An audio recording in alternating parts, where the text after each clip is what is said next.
Yeah, today we're talking about my favorite funny video game music. This is the part where I go into a quick spiel about how comedy is subjective or whatever, but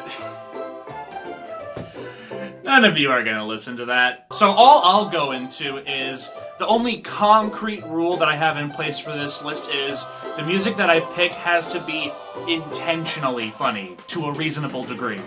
Like, yeah, the Banjo-Kazooie soundtrack is in the background of every comedic gaming content creator video ever made ever, but I also sincerely doubt Grant Kirkhope aimed for that. Same with the basement theme in Resident Evil Director's Cut. It's funny not because the guy wanted it to be funny, it's funny because he wanted to pick up his paycheck within 15 minutes. That said, there is definitely room for argument that a couple of songs I picked are only funny because the internet memed them to high hell or whatever, and yeah, we don't always know a musical artist's true intentions, but otherwise, I attempted to stick as close to that rule as I possibly could. And this is also the first video that I've actually hired editors for.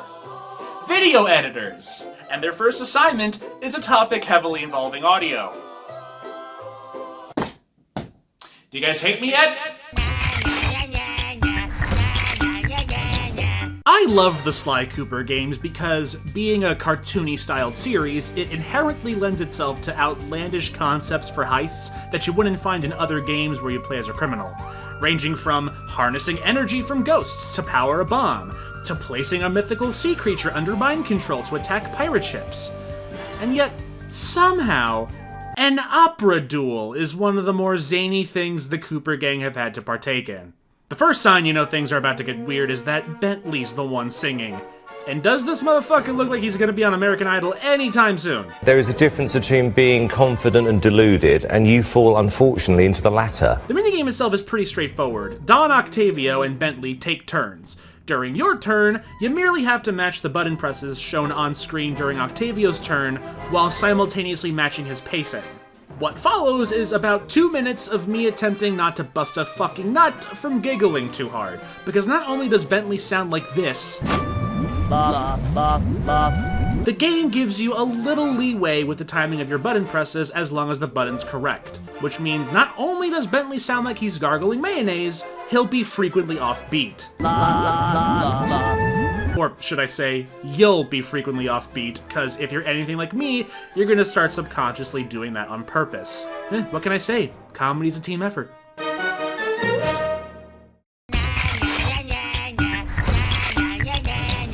I feel like if this next song happened today, it wouldn't be remembered as fondly. Humor has come a long way. Millennials, we got humor locked down, alright? We know what's actually funny. The letter B in big red squares, and animals with Comic Sans text next to them. What did you have, boomers? Poop jokes? I am the great mighty Pooh, and I'm going to throw my shit at you. To think that the collective consciousness of the human species used to be so primitive. Opera again, huh? I'm sensing a pattern here. Though this time it actually sounds good, ironically enough. Now, poop jokes are looked down on as the bottom of the barrel in humor. Or the bottom of the toilet. Please stop cutting back to me, you are enabling me. But that's only because the pinnacle of all poop jokes was already hit all the way back in 2001. Something artsy combined with something fartsy. The boss battle itself isn't particularly remarkable, and indeed I think the song would be even more humorous if he had lyrics during the fight itself and not just during intermittent cutscenes.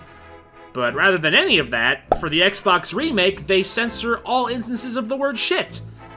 In a battle where we're literally fighting shit. Nah, that's cool, I get it. I wouldn't want my video game with big-tittied sunflowers and Nazi teddy bears to give off the wrong impression either. That said, I would argue clearly unnecessary edits are still funny in a way, but thankfully people have taken the original and ran with it, to the point where there's legit orchestral performances of this song. I don't think I'll ever get over hearing live audience applause that immediately follows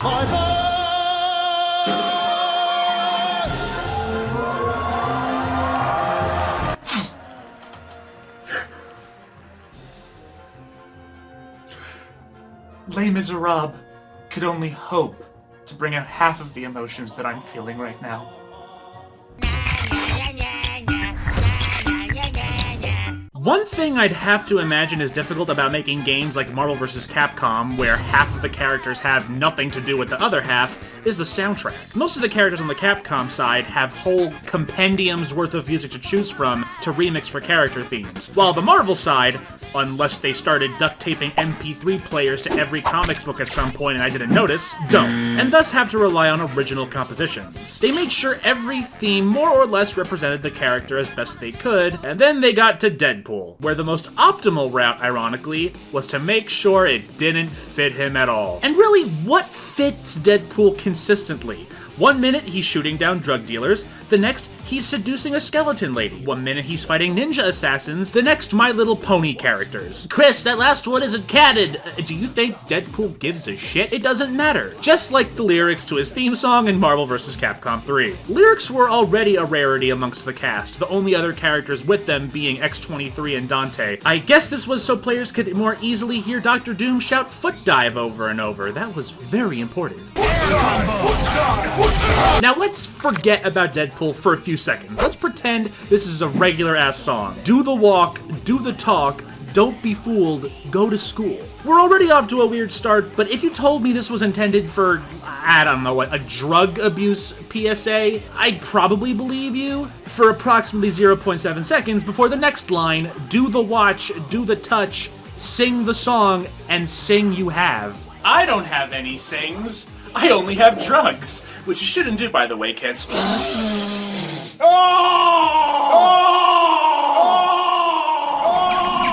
This theme goes above and beyond not fitting any fighting game character in general, let alone the only one it fits ironically. Each new line sounds like it comes from completely different songs. I would not be surprised if this song was made by pulling sentences out of a hat, like Deadpool was on an episode of Whose Line Is It Anyway or some shit, which, again, would not be out of character. A shame that Deadpool was never too high on the MVC3 tier list. To have heard this song dominate multiple grand finals of major events like EVO would have been the cherry on top of the chimichanga.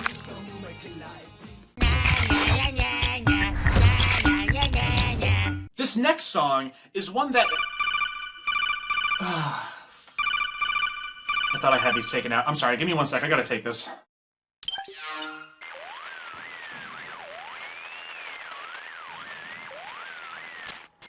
Otacon, this is Snake. I think you got the wrong number, dude. I need you to recommend me some anime sites. Nah, I can't. Crunchyroll doesn't sponsor me yet. Wait, I'm sorry, what?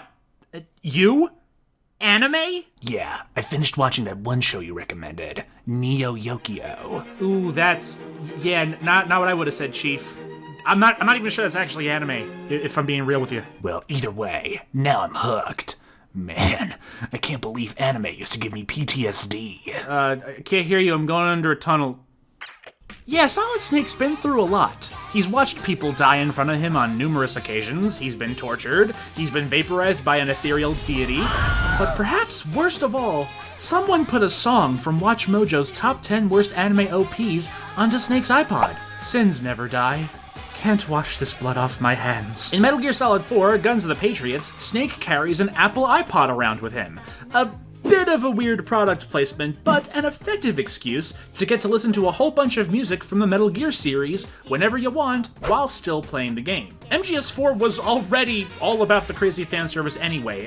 Why stop at a PS1 polygonal Snake costume? Metal Gear breaks the fourth wall at the best of times, but this time it's actually kind of practical. Or so you'd think, because it's not just Metal Gear songs on here, to the detriment of Snake's mental health? I'm not kidding. Oishii Tsuhan Seikatsu by itself is just whatever. Play it over a cutesy, kawaii desu, whatever the fuck, anime opening, and it fits, and I don't care. But if Snake listens to it, he ain't about it. Listening to this song makes Snake's in-game stress meter go up and makes it more likely he'll get caught by guards. It's like when Snake equips cigarettes and all they do is chip away at your HP. Yeah, smoking, J-pop, there's little difference. I can't remember if this is the only song that increases Snake's stress meter. It probably isn't, but this is also one of the first songs you start the game with. And more so, if you play it during certain segments in battles against the Beauty and the Beast unit,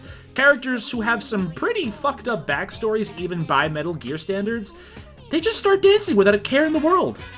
Yep. Ya boy, the Kojimster, back at it again. I wish the iPod worked in the microwave hall.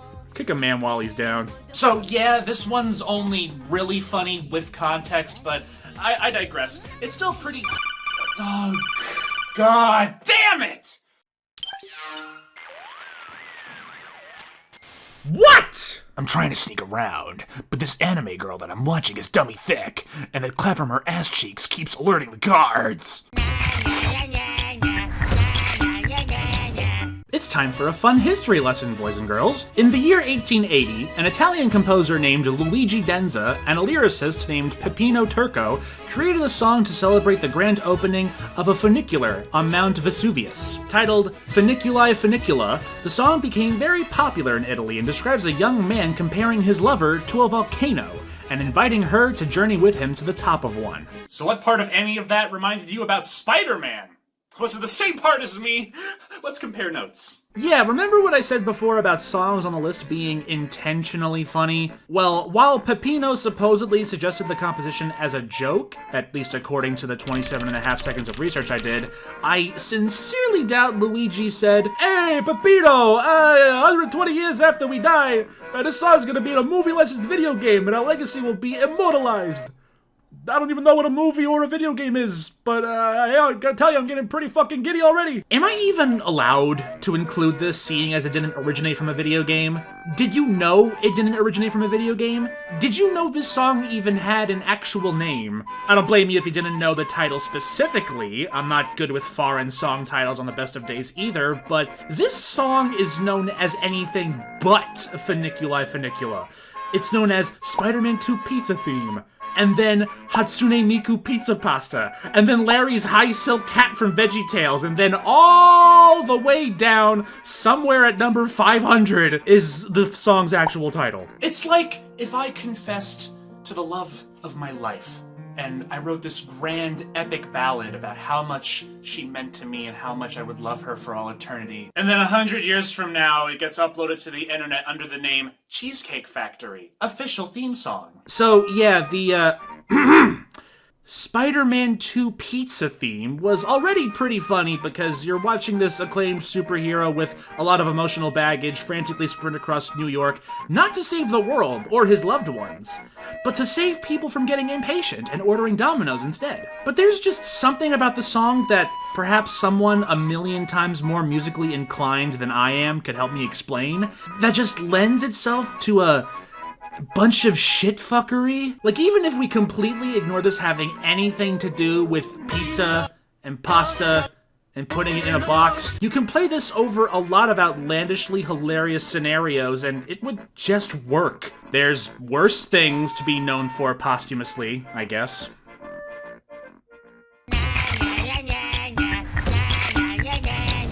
I never finished Deadly Premonition, which is a damn shame because I quite liked the bit of it I played.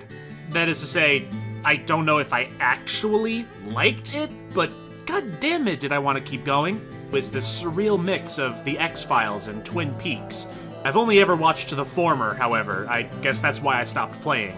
I ran out of X-Files juice and David Lynch's brains weren't readily available to snack on. Now, the game throws a ton of weird shit in your general direction, stuff that protagonist Francis York Morgan rarely, if ever, actually bats an eye at. I've seen enough monsters and dead bodies in my video games by this point, but I don't think Morgan's got the same credentials. What both he and I should be worried about more so than anything else, however, where the fuck is that whistling coming from? Horror games usually have their calmer moments, but after every monster-infested area you finish in Deadly Premonition, it's like the game wants to be a completely different game immediately after that.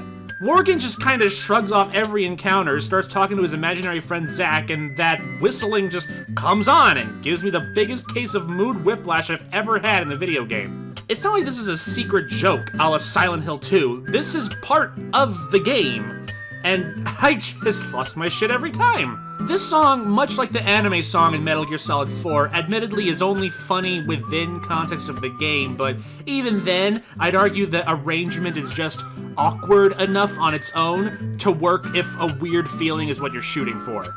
Even funnier still, this whistling sounds awfully familiar. Nice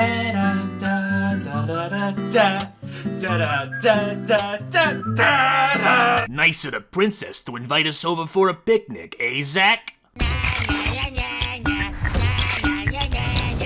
I talked about this next song 4 years ago in my top 10 Game Overs video. I didn't think I would come back to it ever. I mean, quite frankly, I thought this bit was dead. Dead.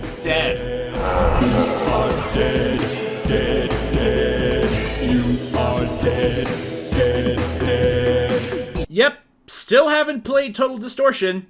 I don't know if anyone has. The only time this game ever comes up is when the Game Over song is mentioned. And you'll never guess what it's called. If I go the rest of my life not knowing any context of the game or what these guitar warriors are supposed to be, I think I'll be content.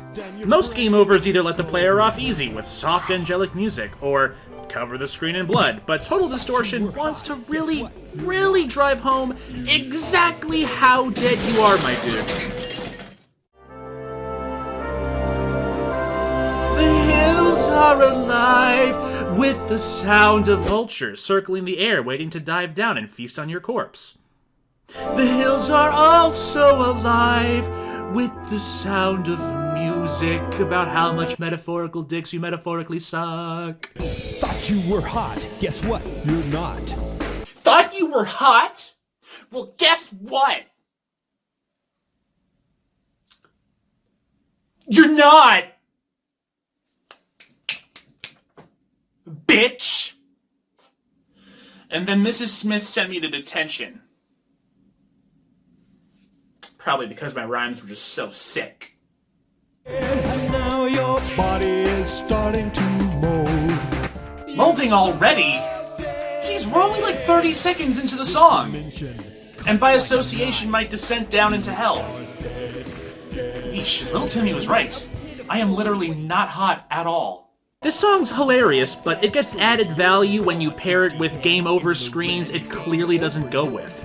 You know, Sora gets bodied immediately after his 58th monologue about hearts and friendship, and while he floats in the void forever, his floating heart asks him how it feels to be dead. Aw, such a sad, sad story. You're gone, empty head.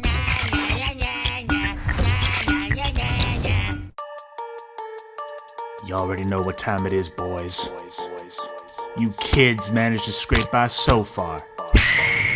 But I can't continue to sit back while you rob the world of real music.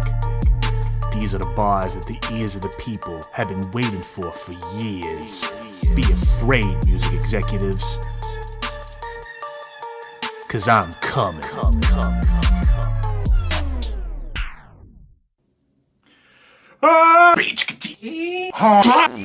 Yeah! And that was how Will Stamper did the song to the secret areas in Battleblock Theater.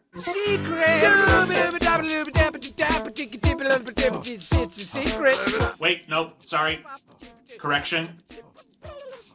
My version didn't have lyrics. So one may think that Stamper's magnum opus, that is the secret area song from Battleblock Theater, was painstakingly crafted. That every fart noise, every chicken noise, every just noise in general was specifically hand-picked and delicately inserted into the most optimal portion of the piece. Except Stamper solemnly swears under judgment of God that it was all done in one take, and somehow, someway, this song that might as well be someone mashing their head against the world's biggest soundboard produced a track that scholars have described as funny. These scholars are 5 years old, but they assure me their credentials are legit. I trust them, because I too am apparently a 5-year-old now. Not like Stamper needed to ever consider taking the song seriously. A lot of media that comes out of Newgrounds, in this case from Tom Fulp and the Behemoth specifically, isn't meant to be taken as such. Like Castle Crashers, where one of the boss fights is literally a giant ear of corn. However, funnily enough, while Castle Crashers has its fair share of immature humor, most of its soundtrack was anything but. Then came Battleblock Theater, where they elected to just skip all pretenses and just record a guy having a seizure. There's ways to incentivize players into finding all your game's secrets. Didn't think this would be one of them. Didn't think it would work either.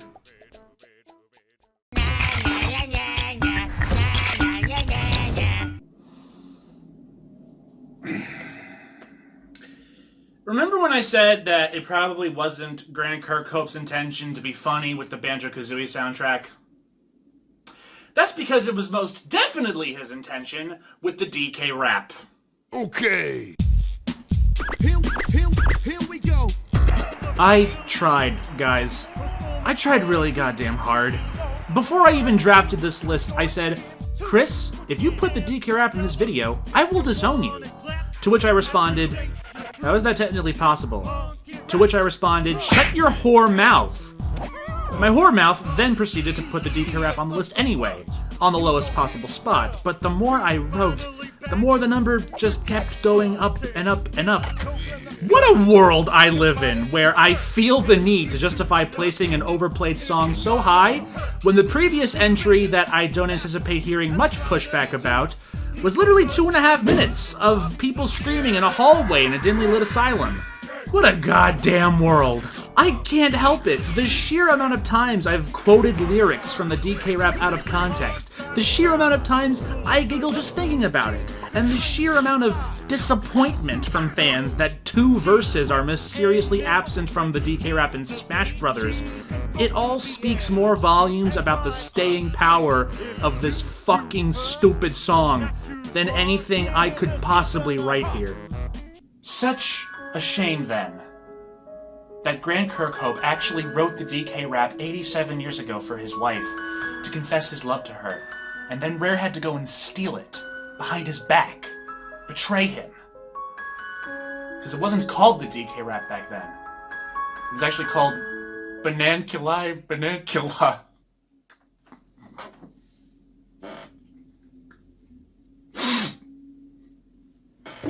Okay, nope. I take it back. I am very comfortable with this song's placement on the list now. I'm. Oh god, don't put that in. Nightmare Ned was a video game. I almost forgot about it. The last time I had anything to do with it was 5 years ago, for a cameo I had in Badman's video about it. A forced cameo that didn't really go anywhere, and just kinda stopped the pacing of the video for 3 minutes. Perfect! Very well. You win this round, Batman.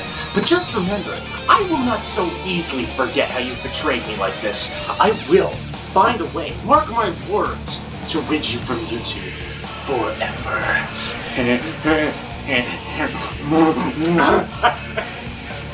Screw it. Rapping's too much work. I'm just gonna be out of my way. I mean, I'm still gonna kill you, don't get me wrong, but... Oh god, I wore a Jeff Dunham shirt too. That's how you know 2013 Chris was some fuck. But I finally get to talk a bit about this game on my own terms. Nightmare Ned is a game about going through a series of bad dreams that each represent irrational fears that kids have. Most are irrational anyway. The graveyard dream obviously involves death. That's fair game enough for any age group. But other dreams include going to the doctor, going into your basement, going to the bathroom, and going to school. The name of this level, by the way, is the Alcatraz Elementary School. I don't have a bit for this one, I just wanted to point that out. Ned has to do a bunch of weird crap to get out of this dream, but the part that stuck out to me all these years later is the section where Ned has to traverse a side-scrolling platforming section on a chalkboard filled with mathematical gibberish, while someone, presumably Ned's teacher, starts singing complex math problems. Trini is carrying 200 people going 80 miles an hour halfway down a 92-mile track. Trini is carrying 200 ducks and doing 40 plus 1 mile an hour every time they hear one quack. The equations get longer and more complex, and she just keeps going and going and going, and when you think she's done, she's not. Much like math lessons in real life. There are other songs in the other dreams as well, but this one just gets me, you know? If I sit here and analyze each part of the song, that would be a whole video in and of itself. I implore you to listen to the full thing on your own, but long story short, each verse of the song is basically one giant math equation. What sick fuck wrote this? This song isn't something that you can put over a 20-second Twitter video and call a meme. It's not a song that's funny because you can mistime button presses. And it's not Stamper. But it is a cleverly written song that stands on its own merits. I'll have a slice of pizza to that. Feel free to let me know what video game songs you find funny in the comments. You don't have to follow my intentionally funny rule. If you think it's funny for whatever reason, that's fine. Also, I'll be at PAX East this upcoming weekend, so if you see me there, all I ask is that you don't punch me that hard. Thank you.